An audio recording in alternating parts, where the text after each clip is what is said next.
Close your eyes and picture Santa Claus. You're probably seeing a jolly, plump man with rosy cheeks, a thick white beard, dressed in a red suit with white fur trim, wearing black boots and a red cap. This image is so universal that it's hard to imagine Santa looking any other way. But this Santa is actually a relatively recent creation. And surprisingly, a soft drink company played a crucial role in making him the icon he is today. The story of Santa Claus begins not at the North Pole, but in ancient Turkey. Around 280 AD, in the village of Patara in Asia Minor, a boy named Nicholas was born.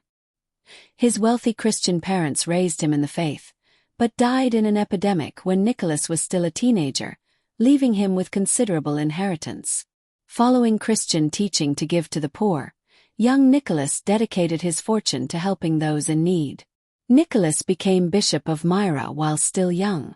He was not the jolly, plump figure we imagine today. Historical evidence suggests he was actually wiry, fiery, and defiant. During the Great Persecution under Roman Emperor Diocletian in 303 AD, Nicholas refused to renounce his faith. He spent years in prison until Emperor Constantine ended Christian persecution in 313. So how did this imprisoned bishop become associated with gift-giving? The most famous story tells of a poor man with 3 daughters. Without dowries, these young women would likely be sold into slavery or prostitution. On 3 separate occasions, Nicholas secretly tossed bags of gold through their window. According to legend, these bags landed in stockings or shoes left by the fire to dry. This is the origin of hanging stockings by the fireplace. These stories made Nicholas one of the most popular saints in medieval Europe, the patron saint of children, sailors, merchants, and many others. His feast day, December 6th, was celebrated throughout Europe as a day of gift-giving.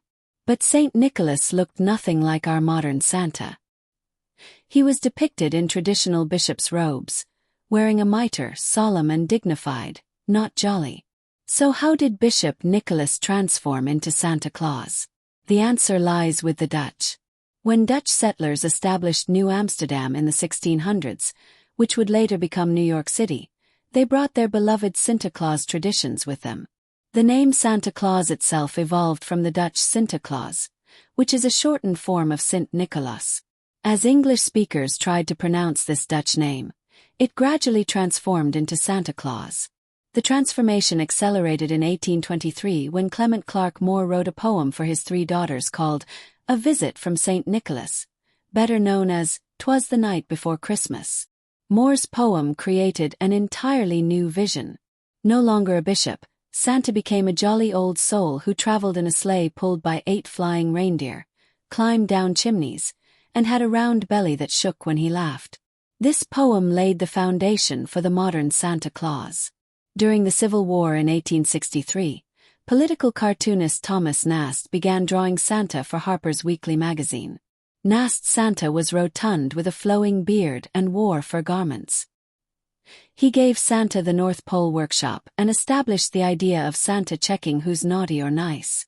For over 2 decades, until 1886, Nast continued shaping the American vision of Santa Claus. But even with Moore's poem and Nast's illustrations, Santa's appearance still varied wildly. Some artists drew him tall and gaunt, others as a spooky-looking elf. His clothing changed from image to image, sometimes red, sometimes green or brown. There was no consistent Santa Claus. This is where Coca-Cola enters the story, and their role is often misunderstood.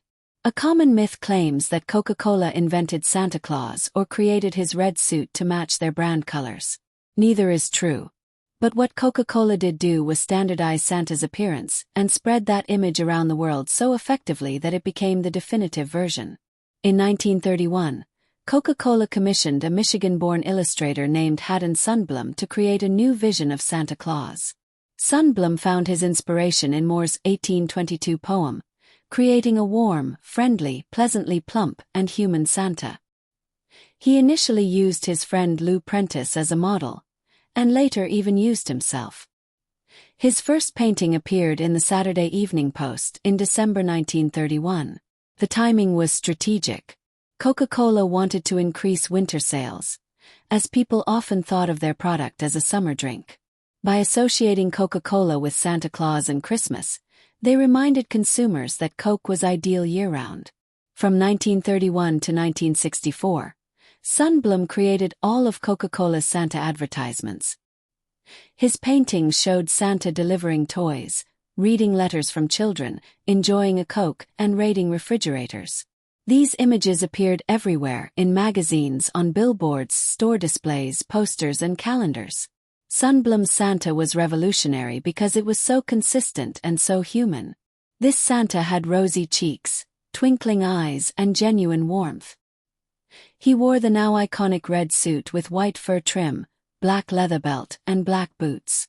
Interestingly, the red and white colors weren't chosen to match Coca-Cola's brand, but were inspired by the traditional red robes worn by bishops like the historical Saint Nicholas.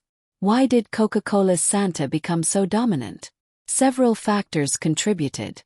First, Coca-Cola's massive advertising reach meant millions of people saw these images repeatedly.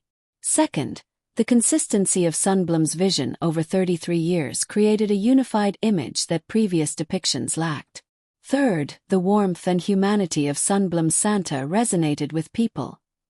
Subscribe to History in 6 to get your daily dose of history.